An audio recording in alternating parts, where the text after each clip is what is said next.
मुलांनो, आपला 8वा topic useful and harmful microbes यामध्ये आपण सुरुवातीच्या पार्ट 1मध्ये लॅक्टोबॅसिलाई, रायझोबियम, ईस्ट, अँटीबायोटिक्स यासारख्या मायक्रो ऑर्गॅनिझम्स जे आपल्याला यूजफुल आहेत त्यांची माहिती करून घेतली. आता आजच्या सेकंड पार्टमध्ये आपण माहिती करून घेणार आहोत ती हार्मफुल मायक्रो ऑर्गॅनिझम्सची. आता तुम्हाला शब्दावरून लक्षात आलेलं असेल, हार्मफुल म्हणजे उपद्रवी, आपल्याला त्रासदायक असणारे काही मायक्रोब्स आहेत आणि त्यांच्याविषयी आपण माहिती करून घेणार आहोत. त्यापूर्वी आपल्या टेक्स्टबुकमध्ये हार्मफुल मायक्रो ऑर्गॅनिझम्सच्या खाली 3 क्वेश्चन्स आपल्याला कॅन यू टेल या सेक्शनमध्ये दिलेले आहेत. म्हणजे तुम्ही सांगू शकता का याची उत्तरं? तर फर्स्ट क्वेश्चन आपण पाहूया. Which changes do you notice in leather articles and gunny means jute bags during the rainy season. मुलांनो, आत्ता रेनी सीझन चालू आहे. आपल्याला माहिती आहे तुमच्याही घरामध्ये काही लेदर आर्टिकल्स असतील, आपली कोल्हापुरी चप्पल असेल त्यातलं उदाहरण, म्हणजे त्याच्यावर आपल्याला काही चेंजेस झाले त्याच्यामध्ये दिसतात का? तर दिसतात आपल्याला. मग काय दिसतात? In rainy season there is a growth of fungus on those leather articles and gunny bags. The spores of fungus cover the surfaces of these leather articles. Second question आपला आहे, for how long afterwards can you use those articles?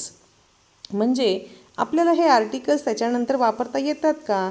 तर मुलांनो, बऱ्याचदा आपल्याला लक्षात येतं की ही leather articles आपण पुन्हा रियूज म्हणजे वापरायला गेलो तर ती खराब झालेली दिसतात, तुटतात आपण वापरताना सुद्धा, किंवा त्याला अशा चिरा गेलेल्या दिसतात आणि म्हणून हे आपण वापरू शकत नाहीत. These articles do not remain usable, वापरण्यायोग्य राहत नाहीत. There is tremendous wear and tear of material and thus they become weak and they do not last long, जास्त दिवस ते टिकू शकत नाहीत. थर्ड क्वेश्चन आहे, why do these articles not get spoiled during summer and winter. Summer किंवा winter या सीझनमध्ये ही आर्टिकल्स नाही खराब होत, फक्त रेनी सीझनलाच खराब होतात. मग समर विंटरमध्ये नेमकं काय होतं की ज्यामुळं हे लेदर आर्टिकल्स खराब होत नाही, स्पॉईल होत नाही? तर त्याला कारण आहे टेम्परेचर. समरमध्ये टेम्परेचर हाय असतं, विंटरमध्ये टेम्परेचर लो असतं आणि या दोन्हीही टेम्परेचरला फंगसचं रिप्रोडक्शन होऊ शकत नाही. ते फेवरेबल कंडिशन्स त्याला नसतात आणि त्यामुळं फंगसची ग्रोथ होऊ शकत नाही. आता या 3 क्वेश्चन्सची आपण उत्तरं पाहिल्यानंतर आपण हार्मफुल मायक्रो ऑर्गॅनिझममध्ये पहिला मायक्रो ऑर्गॅनिझम पाहणार आहोत, तो म्हणजे फंगस. तुमच्या लक्षात आलं असेल, आपण जे काही 3 प्रश्नांची उत्तरं पाहिली त्याच्यावरून फंगस हा एक हार्मफुल मायक्रोब आहे आपल्या दृष्टीनं. मग कोणते फंगसच्या स्पेसीज या हार्मफुल आहेत आणि त्या कशा हार्म करतात आपल्याला ते आपण इथं पाहूया.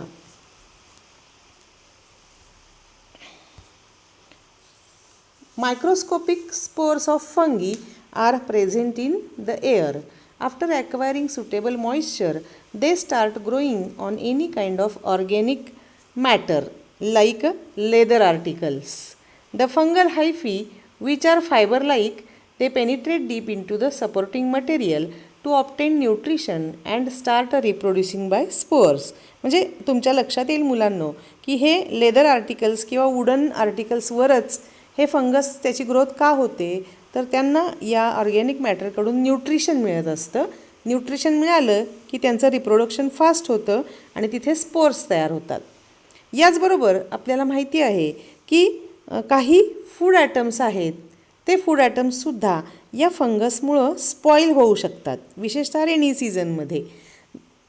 Various species of fungi grow on food items like pickle, muramba, jam, sauce, chutney, etc. Such fungi absorb nutrients from the food for the growth and reproduction. In the process, they produce mycotoxins. Mycotoxins are toxic substances that may cause food poisoning. म्हणजे हे जे fungus आहे ते काही वेळा त्या आपल्या food आयटम्समध्ये काही टॉक्सिक सबस्टन्सेस सोडतात आणि प्रोड्यूस करतात आणि हे टॉक्सिक सबस्टन्सेस आहेत त्यांना काय म्हटले मायकोटॉक्सिन्स आणि ज्याच्यामुळे आपल्याला फूड पॉयझनिंग होऊ शकतं म्हणजे अन्नातून होणारी विषबाधा.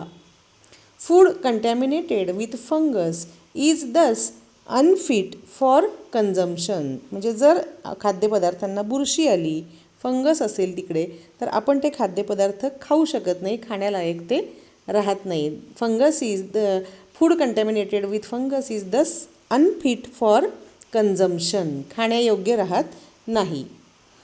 असे हे फंगस आहेत. यानंतर आपण दुसऱ्या या हार्मफुल मायक्रोबकडे वळणार आहोत ज्याचं नाव आहे क्लॉस्ट्रीडियम. आता आपण फंगसविषयी माहिती घेतली तसंच क्लॉस्ट्रीडियम हे बॅक्टेरियाचा एक टाईप आहे आणि हे क्लॉस्ट्रीडियम बॅक्टेरियासुद्धा आपल्यासाठी हार्मफुल आहेत. कसे हार्मफुल आहेत ते बघण्यापूर्वी इथं आपण त्याचे इंट्रोडक्शन बघूया. Clostridium bacteria are anaerobic. They are large gram positive rods stain easily. The spores are usually wider than the rods and are located terminally or subterminally. Most Clostridia are mobile by penetricus flagella. म्हणजे फ्लॅजेलाने ते locomotion किंवा हालचाल करतात. आता हे जे Clostridium आहेत they are anaerobic bacteria. Anaerobic म्हणजे ॲब्सेन्स ऑफ ऑक्सिजनमध्ये त्यांची ग्रोथ होऊ शकते. They cause spoilage of cooked food म्हणजे आपलं शिजलेलं अन्न असतं त्याच्यामध्ये प्रामुख्यानं हे क्लॉस्ट्रीडिया त्यांची ग्रोथ होते. These rod shape bacteria produced bottle shaped endospores in adverse conditions. There are about 100 different species of clostridia. Some are free living in the soil, whereas some live in the alimentary canal of humans and other animals. म्हणजे आपल्या बॉडीमध्ये किंवा काही ॲनिमल्सच्या बॉडीमध्ये इंटेस्टाईनमध्ये किंवा digestive ट्रॅकमध्ये सुद्धा हे bacteria राहू शकतात किंवा तिथे त्यांची ग्रोथ होते. असे हे क्लॉस्ट्रीडियम हे हार्मफुल बॅक्टेरिया आपल्याला इथं पिक्चरमध्ये सुद्धा दिसत आहेत. आता हे सोडूनसुद्धा काही बॅक्टेरिया आपल्या दृष्टीनं हार्मफुल आहेत. The other harmful microorganisms. Some pathogenic bacteria. आता पॅथोजेनिक म्हणजे काय तर रोगकारक रोग निर्माण करणारे सूक्ष्मजीव म्हणजेच पॅथोजेन्स त्यांना म्हटलेलं आहे. तर pathogenic bacteria viruses protozoa fungi they are also responsible for causing many infective diseases of human beings. Some important diseases are as follows. काही इम्पॉर्टंट डिसीजेस आपल्याला इथं दिलेले आहेत. ते इम्पॉर्टंट डिसीजेस बघण्यापूर्वी आपल्याला सायंटिस्टविषयी काही माहिती इथं आपल्याला दिलेली आहे आणि ती माहिती आपण इथं पाहूया. Introduction to scientist. Van Ermengem proved that anaerobic bacterium Clostridium botulinum is responsible for food poisoning. म्हणजे फूड पॉयझनिंगसाठी कारणीभूत असणारे बॅक्टेरिया कुठले आहेत तर क्लॉस्ट्रीडियम बोट्युलिनम आणि त्याच्याविषयीचं रिसर्च कुणी केलं तर व्हॅन एरमेंजेम आणि दुसरा एक रिसर्च आहे दुसरे एक सायंटिस्ट आहेत lady scientist Ida Bengtson. She conducted research on toxin responsible for gas gangrene and antitoxin useful for treating it. She herself contracted the infection of typhus disease while conducting research on it. म्हणजे असे दोन महत्त्वाचे जे harmful मायक्रोऑर्गॅनिझम्स आहेत त्याचा शोध या सायंटिस्टने लावला. यानंतर आपण वळूया की वेगवेगळे डिसीजेस या डिसीजेसचं इथे reason or pathogen mode of infection म्हणजे रोगप्रसार कसा होतो आणि प्रिव्हेंटिव्ह मेजर्स याविषयी आपण इथं माहिती घेऊया. पहिला डिसीज आहे एड्स. आपल्याला माहिती आहे एड्सचा फुल फॉर्म कोणी सांगेल का? लास्ट इयरला 8th स्टँडर्डमध्ये आपण तो पाहिलेला आहे. ॲक्वायर्ड इम्युनो डेफिशियन्सी सिंड्रोम म्हणून त्याला आपण म्हणतो एड्स. या एड्सचा पॅथोजेन कोण आहे तर व्हायरस. आता या व्हायरसचं नावही आपल्याला माहिती आहे सर्वांना. काय नाव आहे?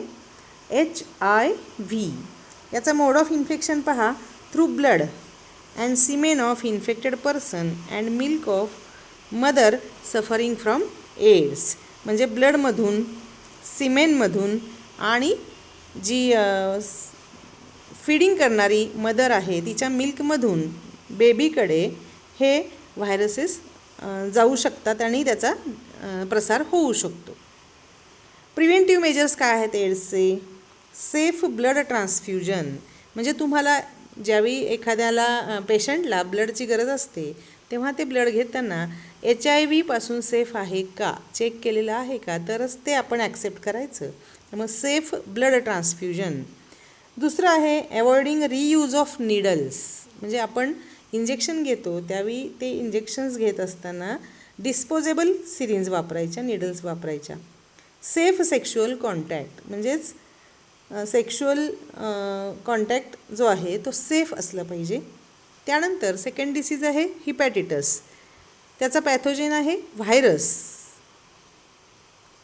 यानंतर या हिपॅटिटसचं मोड ऑफ इन्फेक्शन आहे कंटॅमिनेटेड वॉटर अँड फूड, म्हणजे दूषित झालेलं पाणी आणि अन्न.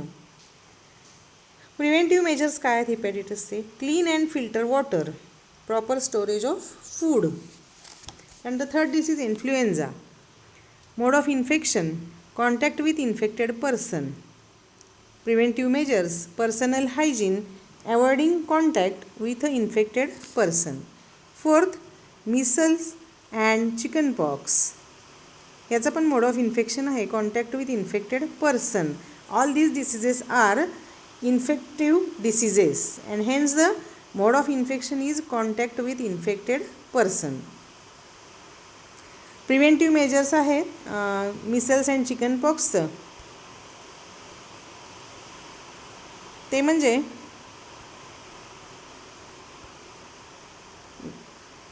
Personal vaccination, uncontaminated water and clean food.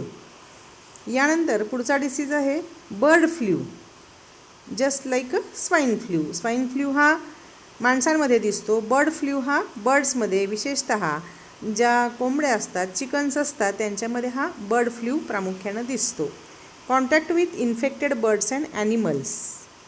Reason याचं preventive measures personal hygiene, properly cooked meat. पुढचा डिसीज आहे डेंग्यू. डेंग्यू आपल्याला माहिती आहे आत्ताही डेंग्यूचं खूपच प्रसार व्हायला लागलेला आहे. आणि what is the reason? The mode of infection is mosquito bite and that mosquito is Aedes aegypti. आपण लास्ट इयरला त्याची माहिती घेतलेली आहे.